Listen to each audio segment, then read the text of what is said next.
So good evening. My name is Omar Passons. I'm with the city of San Jose. You are joining a sort of a series that we started called Your Voice, Your Input, where we as a city just try to meet with residents who are currently or formerly experiencing homelessness in San Jose, share information. What I'm going to do now is just ask we have a Spanish language interpreter to just share how, if you need to hear this in Spanish and prefer that you can do that. So if Jose or one of the interpreters, if you want to go ahead, that would be great. Of course. Buenas noches. Estoy interpretando para el señor Omar Passons. Eh, Omar, yo soy parte de la ciudad de San José. Esta es parte de una serie de juntas, de reuniones que habrán abordando las preocupaciones con personas sin hogar. La reunión está siendo grabada y muy pronto les daremos instrucciones si necesitan oír la interpretación en español. Okay. So the reason that we have recorded a few of these sessions and put them on the city's website is because we want people to be able to have an opportunity to go back and hear some of the dialogue if they weren't able to attend a prior meeting, to access slides and things of that sort. So I just wanted to share, if you're not comfortable with recording, it's okay, obviously, to sign off. We want to be as accessible as we can. We were going to host this in the Bacardo Center, but for some just unforeseen events, we weren't able to do that. We actually would like to have these conversations in encampments in the city, in addition to with Survivors of the Streets, Lived Experience Advisory Board of Silicon Valley. We'd like to go and be as present and available as we can as these issues come up. What I'd like to do for this evening is start maybe a little bit different than some of the other ones we have in the past, and find out, starting with those who are present, who either are currently experiencing homelessness or have, what issues are of importance to you. There are a few things that we can chat about that I've sort of got ready in the wings related to some safe outdoor sleeping and some other things.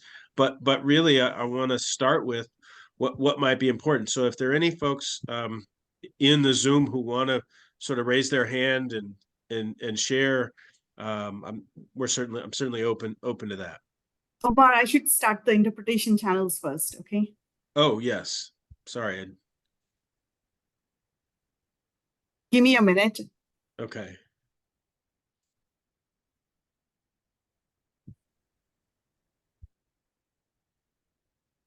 Yeah, we're good. Okay. So is there anybody that wants to, it's a small enough group, actually, if you just want to come off mute, if there are things that are sort of on your mind that you want to talk about, I can make a note. We can discuss that a little bit. I have some images that I can share as it relates to starting the conversation about safe outdoor sleeping, but any items that are on folks' mind or issues to raise that I can make note of? Definitely safety, not being violated while I'm sleeping or assaulted.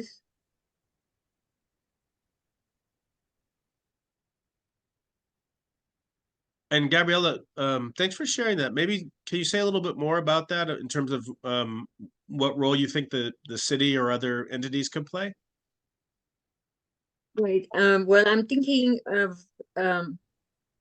the Bacardo Center specifically because I was hoping to hear their voices. And I've had experiences where I went in the shelter after losing everything, and I had $60 to my name. And I took my $60 and I had layers of different underpants, shorts, sweats, and I rolled my dollars and put them in my shorts, under my sweats. And when I woke up, they were gone. So it's kind of like I wake up and I feel violated. I'm supposed to be in a safe place because I'm in a bed in a shelter, right? Not just on a sidewalk. So that's what came to my mind. You know, my life at EHC, Bacardo Center, wherever. Yeah, Gabriel, Introduction. I'm sorry, say that again? Oh, well, that was my introduction. Oh, okay. No, thank you again. Thank you for sharing that, Gabriela. And what's I just want to make sure to have asked if anybody that's in the room does need Spanish language interpretation. There's a channel that you can click through on the bottom. There's like a globe. I don't see it now, actually. Suda, do you know what happened to the little globe that? They will have to click on the more button there, Omar. Some of them may have a more button. Okay. But, Okay, there it is. Yeah. And then you would get two options, English and Spanish, and they would have to click on Spanish. Okay. Okay. So Gabriela, the one thing I wanted to mention, just to let you know, and I see Thomas has put a couple things in the chat.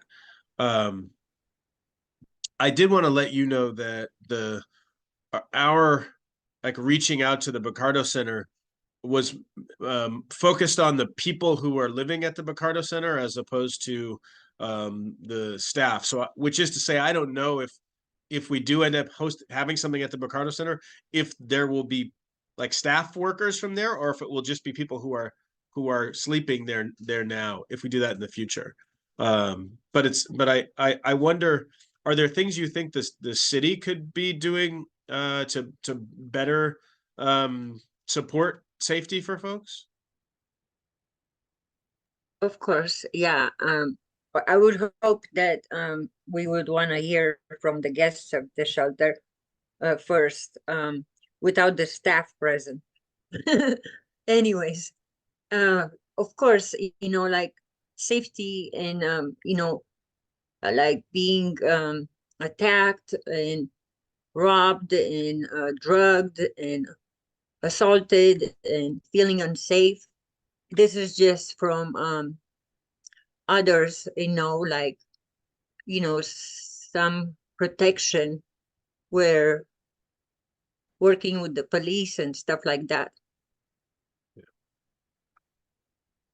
Okay, so I made a couple of notes about that point, Gabriela. Let me, and I think, frankly, which we hopefully will get to a little bit later in the hour. Part of the reason I think we're looking at options like safe outdoor sleeping, in addition, obviously, to permanent supportive housing, permanent housing, co-living, and a range of other options, is to try to increase access and opportunity for folks to be and feel safe. So it's good to know that that's an importance to you. I want to note that Thomas put in the chat the things that are of interest to him at the moment: abatement at Columbus Park, and issues around the RV. He described as delay of supportive parking at Berryessa, and this notion of redirection of existing funds to prevent reencampment. Thomas, is there anything you want to say about any of those three items specifically before I maybe just share a little bit about them?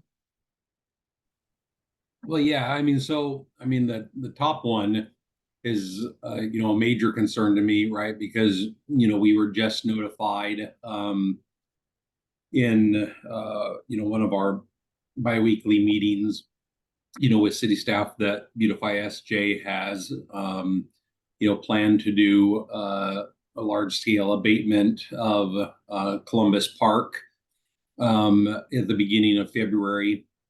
And this is hugely concerning to me, considering, you know, the failures in the past, you know, trying to attempt to do this with much more planning and much more resources, you know, thrown at the problem in the past. And, you know, so to go in there, you know, during this time of year, during this weather, you know, to go in and tell people that, you know, most of the vehicles there are not registered, not insured, not running, you know, and tell them that they need to relocate, and, you know, not giving them, you know, some place to relocate to, you know, that meets their needs.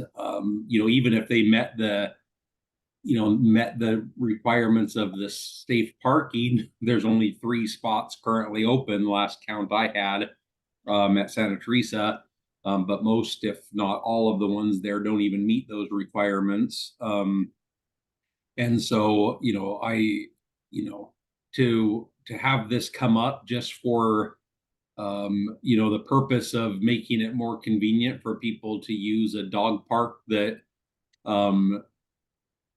you know, hardly anyone wants to use anyways, because it's all dirt and you know, not very user friendly in the first place. And we're you know, putting people from the only shelter that they have to the streets in the name of people being able to utilize a dog park. You know, this is just, it's disgusting. I mean, I don't know of another way of putting it, right? And I have huge concerns that there, you know, wasn't more notice given or more planning put forth for that. So that's definitely my biggest of those 3. Okay.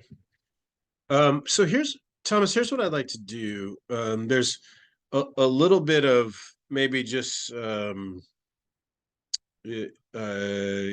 useful, I'd say. Part of what the challenge is, just to be like frank and cards on the table, is there's a need for, like what you just described, places where people can be, right? And some of those decisions, the city writ large needs to produce sort of policy direction from the city council that says, you know what, we should try to attempt to do that as well. And I think we're in this place right now. We're coming to council at the end of the month with a discussion around that very issue, right? What does it look like to increase places where people can be intentionally can be? We'll hopefully get to, and we talked about this a little bit at the Survivors of the Streets meeting last month, the notion of trying to create some more spaces like that for folks that are sleeping. And obviously, one of your other notes is Berryessa. Before I talk about some of those things that are coming, there's this tension right now because those places don't exist yet, right? There's not enough of them yet. And so there are places where people are not allowed to be, but we haven't gotten all the way to more places where people, you know, really know they can, and they can go and stay. So it's not the best answer yet for that exact point. And it's probably, you know, undoubtedly frustrating, but I want to also share the full perspective of what's actually happened in the lead up there, just so everybody that is watching now or watches later sort of has a sense. And so, you know, Olympia Williams is here, and I think she can probably share just a little bit for folks to have context about what has happened in the lead up. Olympia, are you Hi, yes. Thank you for the question. This is Olympia Williams, Division Manager for Beautify SJ. In terms of Columbus Park, we work with folks in the area, and we aren't abating anyone. What we've done is ask people to move off of Walnut Street and off of Spring Street and move over to Irene and parts of Asbury. Everyone on Walnut Street moved over except for one item that was left, and people told us they didn't want it. So we worked to get that removed. And most of the other folks have already started to proactively move to those areas. It wasn't short notice. We actually gave people notice of this back in November. So people had 2 months to go ahead and self-relocate. What we're trying to say is we know a new park is opening on February 22nd.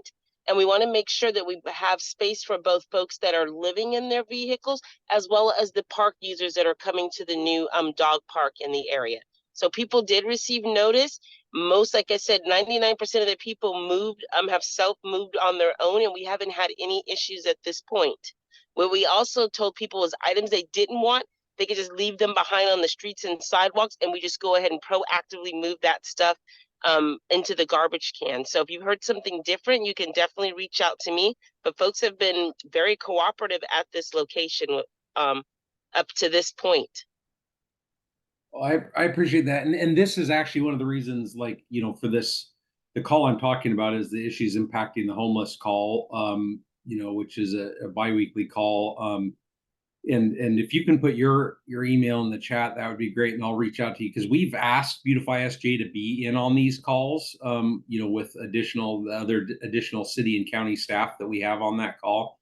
And this is where it'd be useful, right? Because that is not the information we got relayed to us by other city staff, right? And other advocates are out there, right? And people are freaking out, right? Because advocates are out there telling, you know, the unhoused people that are out there that, you know, living in RVs, you know, that you guys are about to do a major, you know, park, you know, area wide abatement, because that's what everyone was told on that call.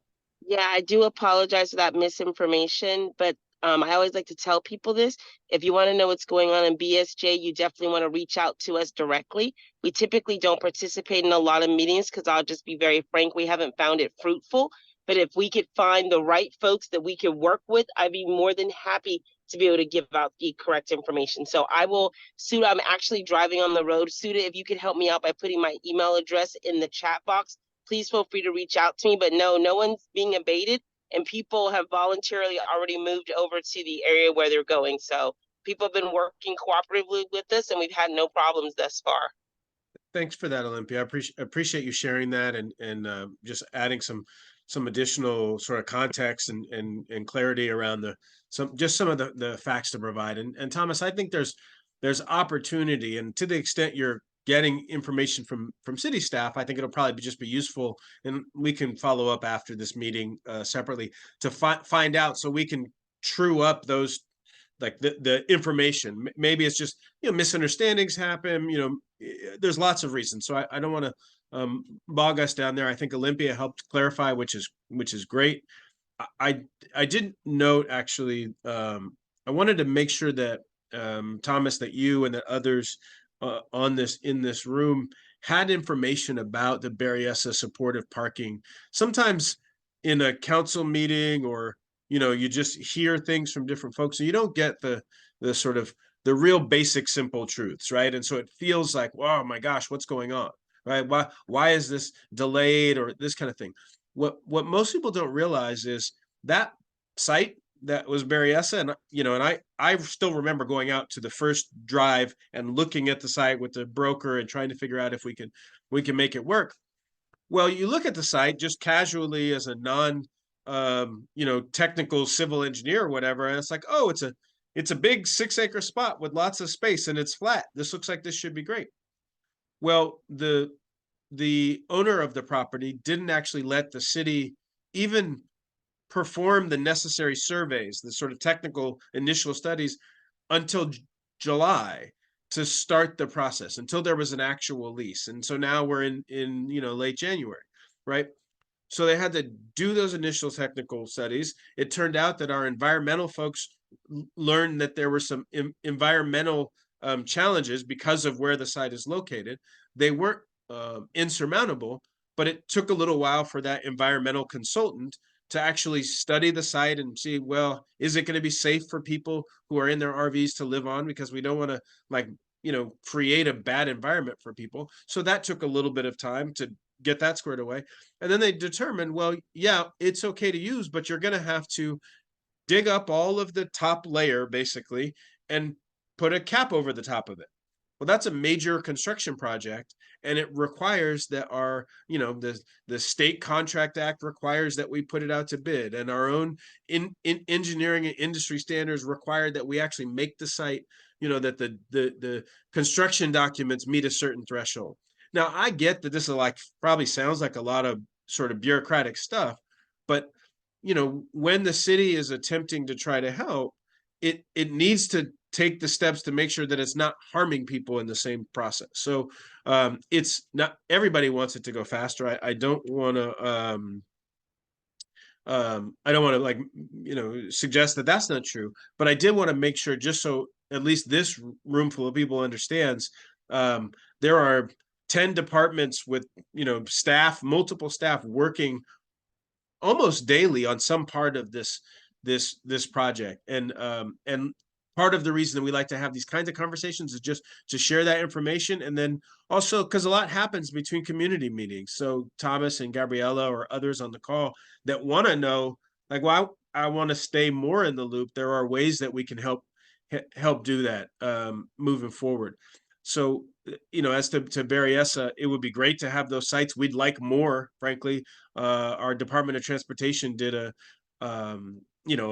drive around of all of the city streets and found over 800 vehicles that were being lived in on our city streets. And so we have a really big need. And so it's not lost on us. And so we're pushing to try to find more. I was looking at some more even just today, some other potential opportunities. But I want to pause. There's a few other folks, members of the community, to see if anybody else wants to come off mute and anything that they want to share. And then maybe we can pivot from there into talking about safe outdoor sleeping a little. Anybody, any of the other members of the public have things they want to sort of chime in or things on their mind?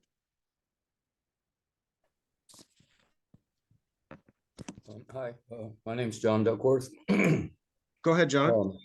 What the question I always ask for the last few years is, have we heard anything from FEMA about if they will ever get involved with this situation? My opinion is that, if somebody has a fire or somebody has a flood, they seem to always be able to help them out. But if you're homeless for no reason, you can't get their attention.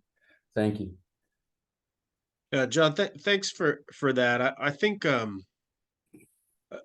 I guess what I would say is, FEMA had the nature of that entity and the sort of the federal regulations that exist there's so much and it's so buried in.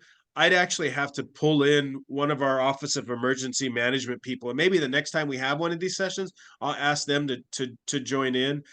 I think that from a system perspective, while it's true that people suffering on the street is both an emergency and a crisis, I think it's more systemic than a fire or a major earthquake or something like that, right? Like there are policy decisions that have made it harder for people to afford places to live.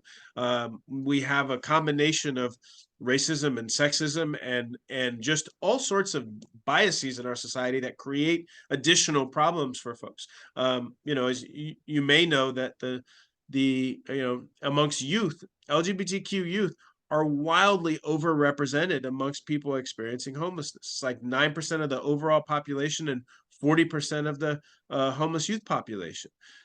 These things they're broad and deep, right? And so while we do need to find out what role, to your question, John, FEMA might be able to play, I think in terms of long-term fixes, of true preventive work, of creating affordable homes that people can live in, those are things where we really need, cities, counties, state governments, and the federal government to change things on a broader basis. So I think that if of interest, I'll definitely see if one of our emergency management experts can show up next time. What do you think, John?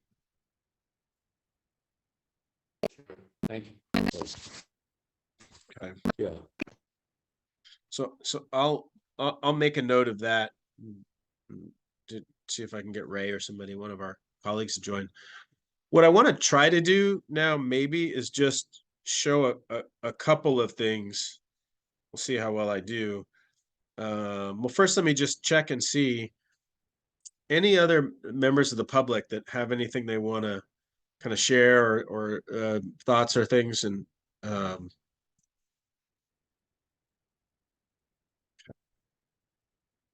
there will be more time. I want to just note that Gabriela mentioned the concerns for the well-being and issues that affect elderly unhoused folks in terms of their meds and various health issues. And it's, when you look at the information about how staggeringly high the first time experiences of homelessness are amongst older adults in California, like it really bears out the point that Gabriela is making. And so one of the things that that we want to make sure of is that as the city council starts to bring forward policies, or the city manager's office, or our housing department, or our Parks, Recreation, Neighborhood Services Department, all of whom are involved in issues related to homelessness, that we get those in front of members of the community as quickly as possible, so that your voices can shape those things a bit. I want to share one of the things that you probably heard or may have heard, and we'll put so if you can find it and can put the implementation plan in the chat, that would be great. At the last one of these conversations, we talked about a San Jose for everyone. So the city developed an actual implementation plan for the regional community plan to end homelessness. It's the way that the city, not any one department, but all 22 departments and offices of the city could work together to prevent homelessness, to end homelessness, and to manage the impacts of homelessness in our city. And that last point, we talk about managing impacts. I want to be clear that that's impacts to everybody. It's impacts to people who are living outside, first and foremost, right? Like our Department of Transportation included in their plan a Vision Zero principle that would be a goal of not having any unhoused people die on our streets from traffic collisions, right? That's, people might say, oh, why is Department of Transportation paying attention to homelessness? It affects all of the city departments and everybody can participate. So anyway, so one of the things that was in that plan was a reference to something in the community plan to end homelessness around safe outdoor sleeping. Sometimes that term gets used to be called sanctioned encampments or things of that sort. The idea is there are thousands of people, unfortunately, who are living outside, and there are not thousands of current places that are safe and secure for people to be. And so one of the ways to try to bridge that gap in the meantime is to create some spaces that are that offer more support, that offer some security. Now, as part of my job, I had a chance to go to one of those sites. We actually just went to Sacramento last week, but more recently, let me see if I can share. Here is Gabriella, can you see that? Yes, I Okay. can. So this is not like a perfect view. It's just one that I happen to have handy, and I'm gonna try. So these are what you're looking at. So San Diego, right next to a part of its Balboa Park area, took a 6-acre piece of property, and there are these 3 tiers, and we're looking at one tier of about 133 spaces that now all have tents on them. What you see, let me see if I could, I don't know, my Zoom feature is missing, but what you would see if I could figure out how to zoom in is that there are some that are in sort of weather rated tents. And then as you move sort of towards the left of the photo, there are these little platforms that are just off the ground. And then that's where where they also ultimately ended up putting some additional tents. This lowest level was for people with mobility challenges because it was connected directly at the level with the sort of paved pathway, so that folks didn't have to go up the side of an incline or anything like that. I toured this site not that long ago. Omar, And there then is that magnifying glass with a plus at the top. Do you see there? I can't, That's- it doesn't show up on my screen because of the boxes and things. Like it's obscured by the Zoom features. Okay. So I want to show this is like, oop. So I don't know if this is so this is, I'm about 5'10". This is me standing up inside of one of them, just to give you all a sense of like how what they created, or what they chose in terms of the types of tents. And then these are mobile shower and restroom trailers that are on site. So they now they're set up and they are serviced with utilities and that sort of thing. The reason I wanted to, I'm gonna maybe pause the share for a second and just go back to the room. I spent time with the service providers. It's an organization called Dreams for Change, and asked them questions about, you know, what are you hearing? I've known the providers for probably a decade, so I know some of their other work. They run a handful of safe parking sites. But I asked, how's it going? What are people telling you? They said, well, just go ask yourself. Just walk around and go talk to people. We won't even be with you. You can just go talk to people on your own. And I think that says a lot, that they were willing to just say, hey, maybe somebody's not going to say everything they think if we're standing right there. But I talked to a few people at 2 different sites who shared, they had some perspectives. I want to get any perspectives from this room. If San Jose were going to do safe outdoor sleeping, what kind of things would be important? What would you be concerned about? What would you, everything from the what you sleep in to other things on site to support. The 2 things I want to say, and then I'll pause just to hear. One is, when I talked to them, they had an interesting kind of model. The service provider were not the primary engagement with the people who were living there. The people who were living, the participants on site, they met an outreach worker out in the community, wherever they were living, wherever their encampment was. And they stayed connected to that outreach worker even once they go on site. So what the service provider told me is, we're in second position to the outreach worker. That way people are not getting passed from like one relationship to the next. And so the outreach workers could just come on the site whenever they needed to provide help or get people to their appointments or things of that sort. And the other thing I would mention is, they have a shuttle set up that runs from like 7 in the morning to 6 in the evening. And it just goes, it takes people to like this sort of like McDonald's area downtown, that's not too far from like the main social services area. It goes to the community college, and it goes to another safe sleeping site. I mentioned that just because sometimes you get in these conversations and people say, well, it has to be really close to this shop or that thing. But sometimes you can bridge the gap with transportation, with like provided shuttles. Anyway, I want to just pause and hear, does anybody have thoughts about the notion, like what San Jose should be thinking about if that were going to happen in San Jose?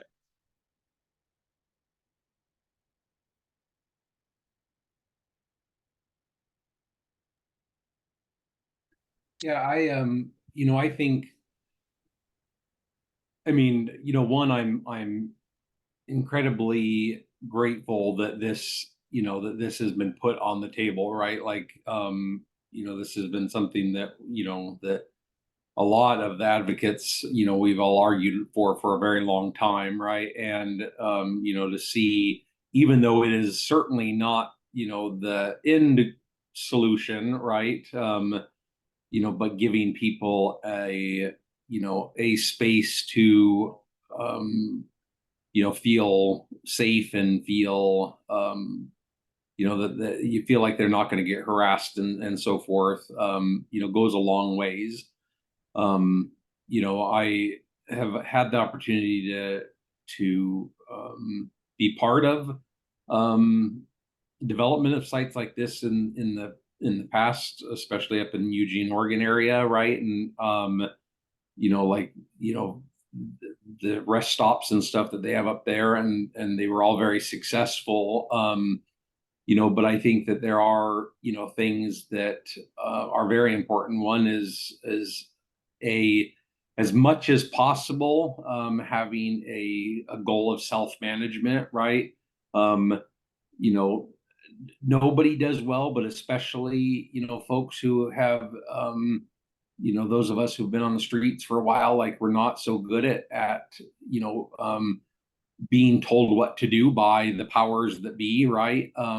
But when we're part of making the rules, right, that we have to follow, there's a different level of buy-in, and a sense of belonging, and a sense of responsibility that comes with that. And I think that the more that you can involve those who are going to be part of the community in the development of the policies, the procedures, the layout, the supportive services, you know, every piece of it, the more successful, you know, that it will be.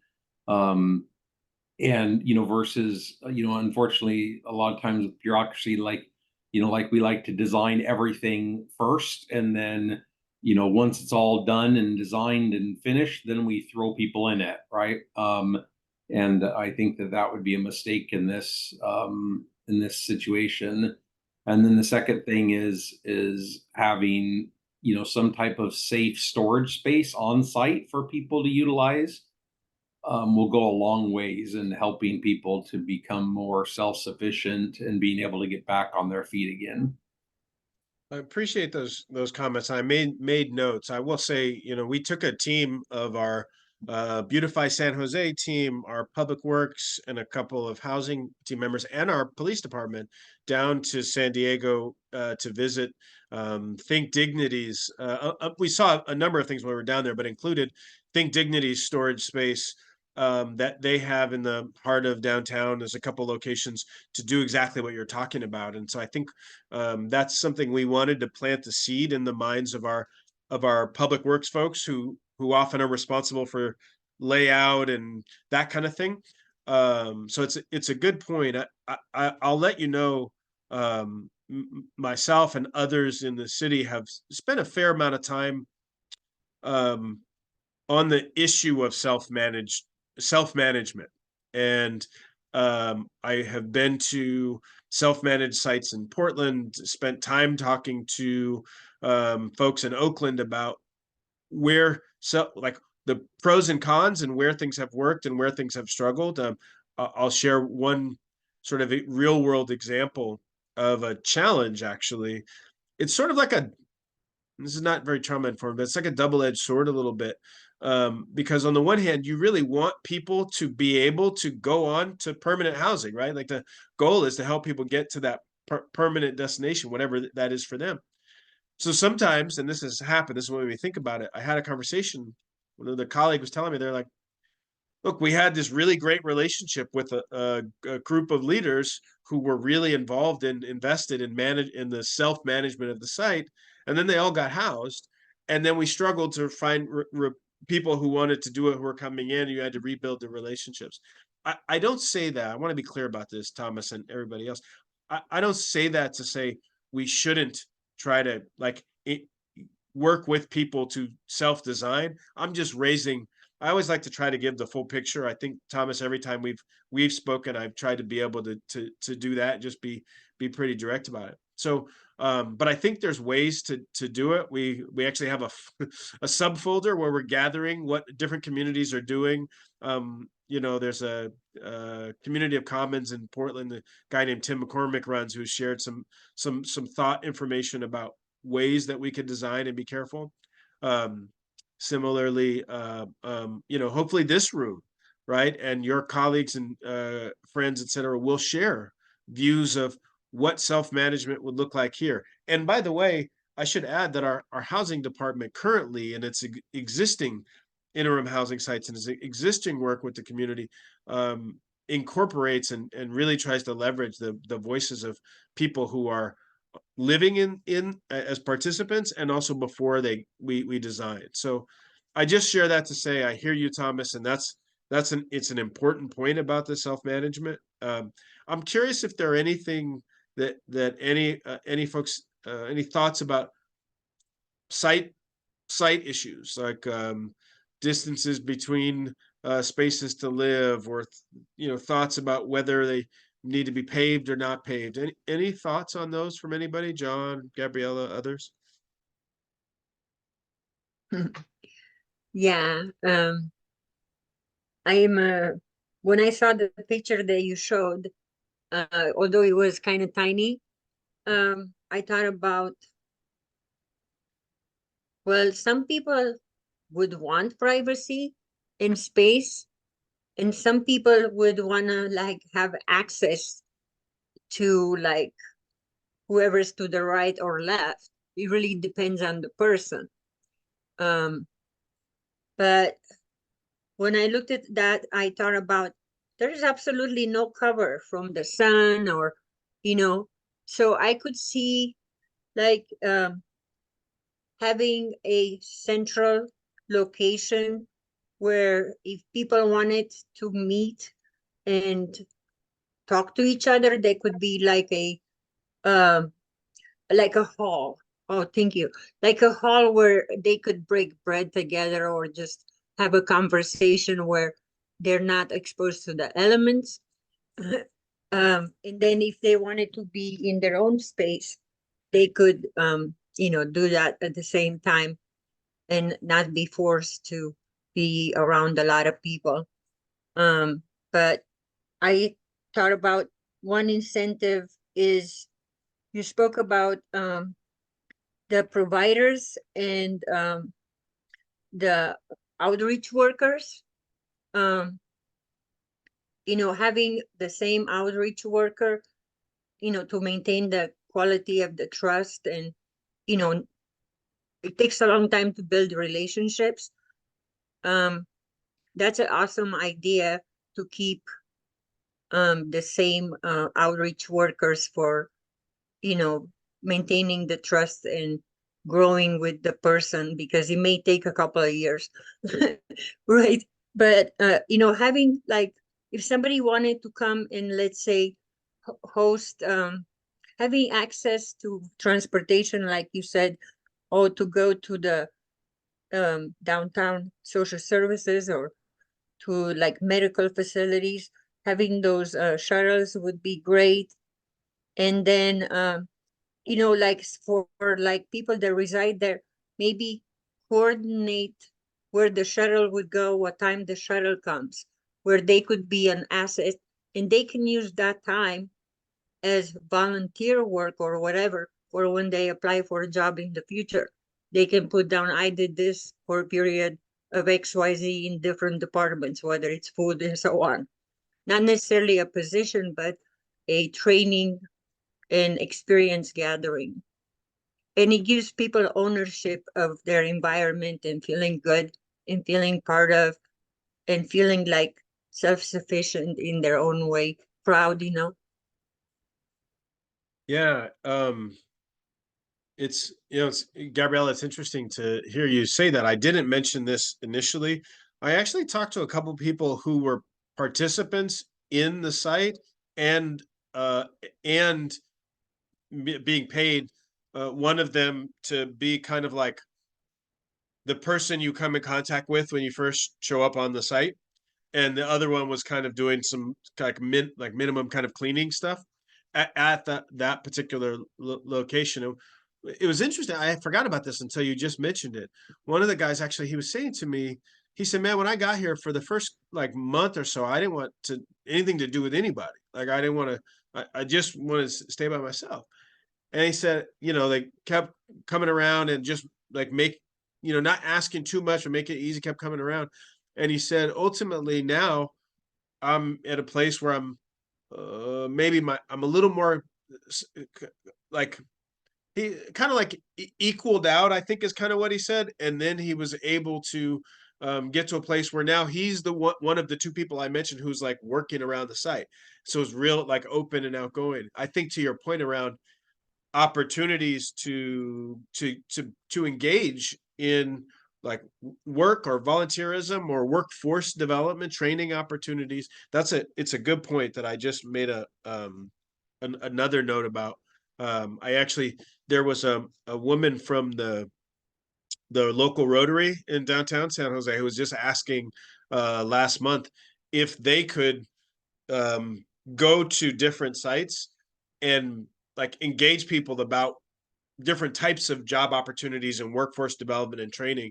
And I had let her know I would be reaching out to our various, like, through our city staff to our various interim housing or other locations to see if there's interest in that. But I think it's a good point, right? How do we make sure to create those opportunities for folks? So I just jotting that one down. I would say, just Thomas made a point in the chat for those that didn't see it about the difference between sort of self-managed and self-operated projects. And It's a fair point, honestly. Like I remember in Portland, it actually has both self-managed and self-operated. And to use the difference that you're drawing there, I would say the self-operated sites are struggling a little bit, or at least the two that I know about.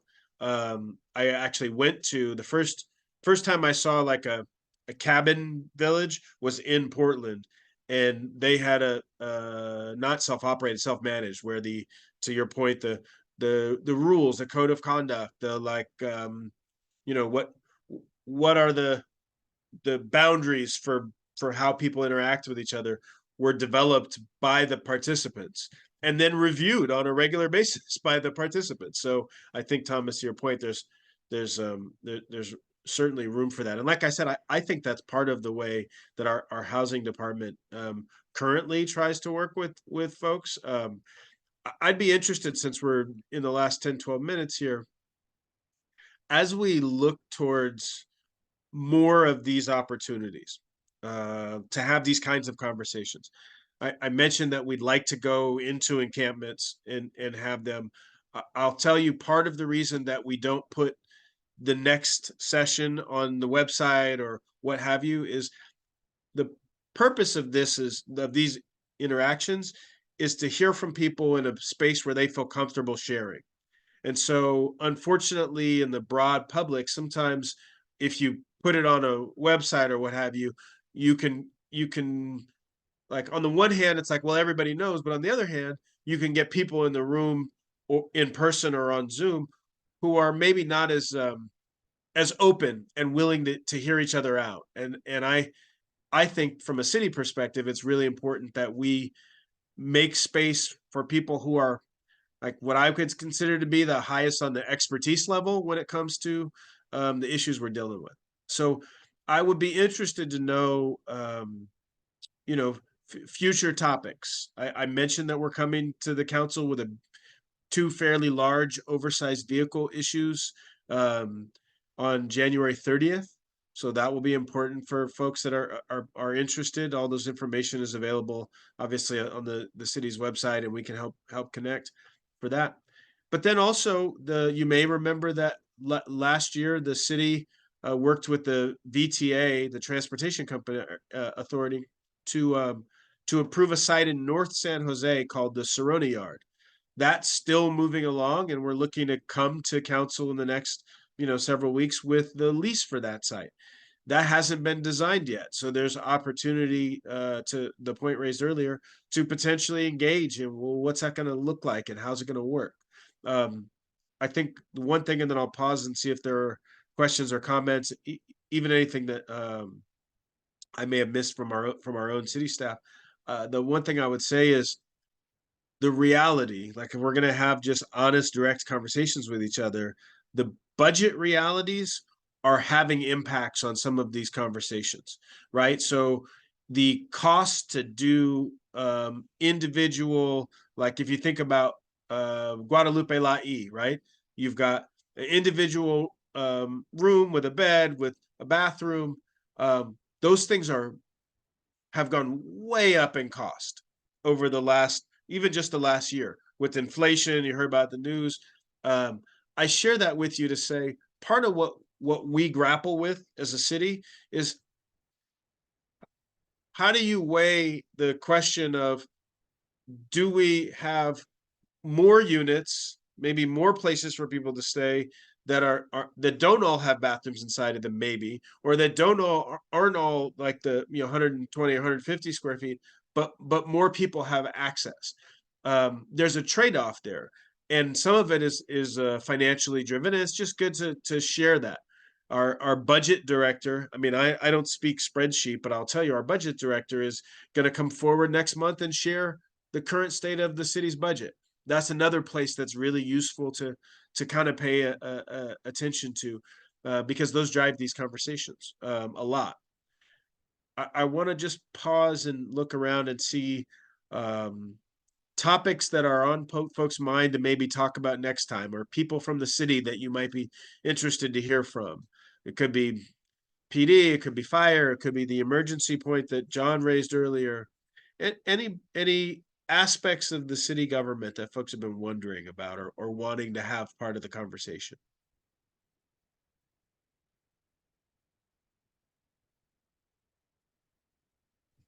I could tell you a little bit about my experience here in San Jose when I was homeless. That I did have a storage unit there back behind the arena there, the hockey, whatever they call it now, on Montgomery Street. And then Montgomery Street Inn was over there just right next to it. And so I could come in and give them, put my blankets up, whatever, and put on clean clothes in my storage unit, and then walk across the street. At that time, Montgomery Street Inn was offering coffee and donuts and stuff, and showers, and it sure helped. I was living large, really. Thank you. Okay, that's so that same is a sort of like another note for the storage option. It's good to know. Thank you for that, John. Any other thoughts about areas to cover, things for the future? I really like when you talked about the VTA and you mentioned the police. So for me, while I was unhoused, having personal relationships, let's say even with the people on the VTA that knew me when I was unhoused on drugs, and then knew me when I was going to detox, and then knew me when I was chasing my recovery, where they saw me at different stages, and it made a real impact on how they related to me, how they talked to me. That was a beautiful memory and experience because of the people that they were. So like having the staff, the cities, like other entities like VTA and police and EMT and even people in the emergency room have that knowing how to handle this population. Like if you're a drug addict, I'm just gonna say, as a sober person, 5 years sober, I'm going to the doctor to express to them that I'm having anxiety.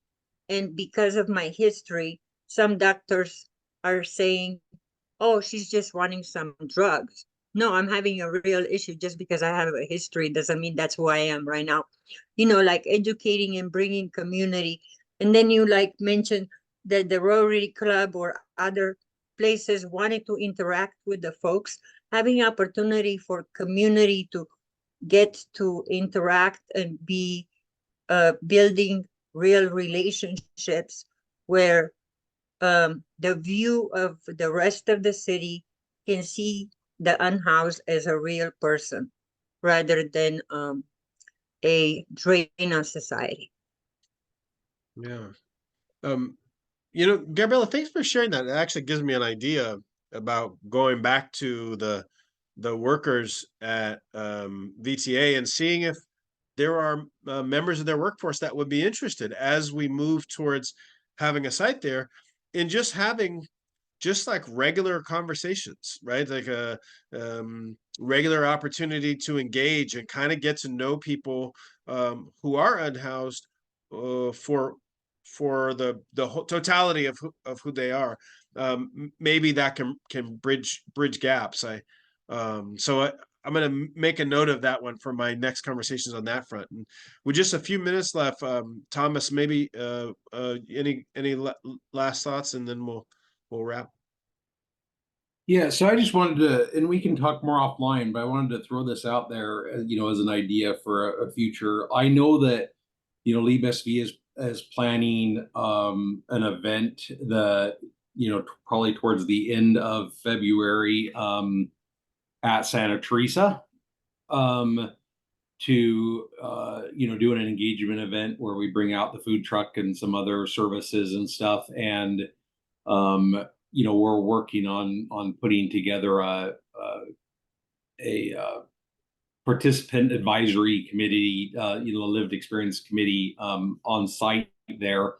But if you're interested, I mean, it would seem to me like it would be an awesome opportunity to put together one of these type of events and do it there. I think with the things that are coming up all around recreational vehicles, and then with Berryessa and stuff on the horizon, there are some, when we did the surveys, I mean, there's some amazing things that we found, little things making a huge difference in people's ability to be self-sufficient and safe and everything else inside of those facilities, and just with a few little minor tweaks, it could make all of the difference in the world. But I mean, we saw over double the income ratios just for people in safe parks versus outside of safe parks.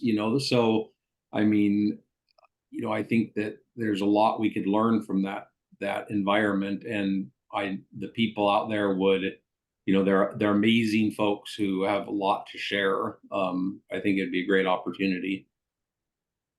Yeah, thank you for that and the Santa Teresa suggestion, Thomas. I'll say I didn't mention this, but one of the things that we found at Santa Teresa, and it influenced how we're designing Berryessa already, is that some of the barriers for people, like requiring registration, requiring insurance, requiring driver's license, this kind of stuff, ended up just being a hindrance to people accessing Santa Teresa. So the mayor and a couple of council members brought a policy direction to go try to change it. So most people didn't know is a lot of those barriers were not, like, the city didn't impose them. They were leasing the site from a property owner who imposed them. So we had to go back to that property owner, which we've done, and are now literally in the process of negotiating. I'm negotiating with their roughly my counterpart at that organization to remove those barriers, and we're planning for the other site, the next one, Berryessa, without those same barriers, to try to create more opportunity. So I had meant to mention that. Thomas reminded me.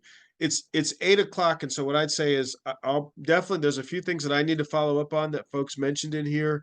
In a couple of days or so, this will be on the website, and we'll make sure that we can figure out how to share that link. And I guess I would just say thanks for giving up the time to join in tonight, and Thomas and Gabriella, as members of LEAB SV, I will just say again, always willing, I think, we as a city to come, the city manager's office, etc., and have these kinds of conversations with the Lived Experience Advisory Board, and then Zoom them out to Survivors of the Streets or anywhere else. So just know that that's going to continue to be a standing option. We'll keep going, and I just want to thank everybody for coming, and have a nice evening. I think we can probably stop the recording.